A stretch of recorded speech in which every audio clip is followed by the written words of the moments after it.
আলহামদুলিল্লাহ বেশ কয়েকদিন আগে কিছু ডিম আমি নদীর বাতাতে দেখতে পাই। আর তখন থেকে মনের মধ্যে খুঁতখুঁত ভাব যে আসলে এই ডিমগুলো কি পাখির বা কোন পাখির, এটা দেখার জন্য খুবই মনের মধ্যে আগ্রহ ছিল। তো আমি আজকে গেছি যে দেখবো সেই পাখিটা। তো সেখানে গেলাম, যাওয়ার পর যখন আমি ওইখানে ক্যামেরাটা রাখি তখন কিন্তু পাখিটা আশেপাশেই ছিল, কিন্তু ওই ক্যামেরাটা দেখার পর পাখিটার কাছে আসতেছিল না।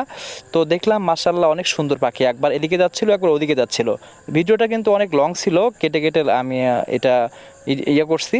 যাই হোক, পাখিটা দেখলাম অনেক সুন্দর। পাখিটা বসতো, কিন্তু ক্যামেরা দেখে হঠাৎ করে পাখিটা একটু ভয় পায়। তো আস্তে আস্তে পাখিটা কাছে আসতেছিল।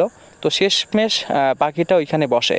শেষ পর্যন্ত আপনারা দেখেন যে আসলে পাখিটা আলহামদুলিল্লাহ আল্লাহর নিয়ামত অনেক সুন্দর।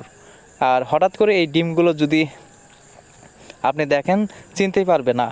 আর হলো আপনি খেয়ালই করতে পারবেন না এগুলো ডিম নাকি।